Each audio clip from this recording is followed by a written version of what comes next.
আসসালামু আলাইকুম। একটি গুরুত্বপূর্ণ বিষয় নিয়ে আপনাদের মাঝে হাজির হলাম।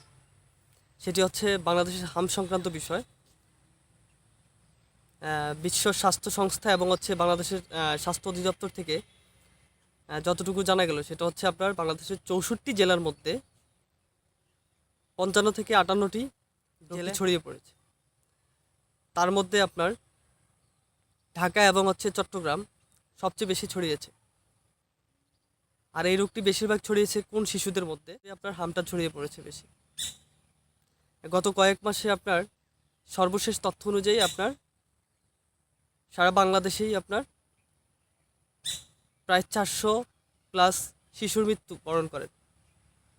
সবচেয়ে দুঃখজনক বিষয় এটাই যে আসলে যে হাম এতটাই ছড়িয়ে পড়তেছে। আর সেকেন্ডলি হচ্ছে এই যে শিশুদের মধ্যে হাম ছড়ানোর বিষয়টা, সেটা হচ্ছে 5 বছরের শিশুর মধ্যেই হামটা ছড়িয়ে পড়তেছে বেশি। আর আপনি এখন যদি চিন্তা করেন, বর্তমানে আমাদের সরকার দলের ক্ষমতায় থাকা অবস্থায় উনি যেটা করেছেন সেটা হচ্ছে আপনার হামের জন্য টিকা প্রদান করছে। কিন্তু হামের জন্য টিকা প্রদান করার পরেও কিন্তু মৃত্যু কিন্তু কমাতে পারছে না বা নিয়ন্ত্রণ করতে পারছে না। আসলে এটার কারণটা কি? নিয়ন্ত্রণ করার জন্য ওনাকে আসলে কি করা উচিত? অর্থাৎ মাননীয় প্রধানমন্ত্রীকে কি করা উচিত?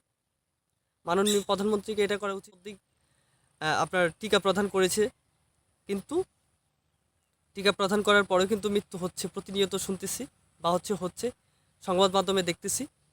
করণীয় হচ্ছে গিয়া যথেষ্ট যত দ্রুত সম্ভব সকল জেলায় পর্যাপ্ত পরিমাণ টিকা প্রদান করা। আরেকটি বিষয় হচ্ছে সমস্ত জেলায় হাম শনাক্তকারী স্ক্রিনিং তাৎক্ষণিকভাবে ব্যবস্থা করা উচিত। তৃতীয় বিষয়টি হচ্ছে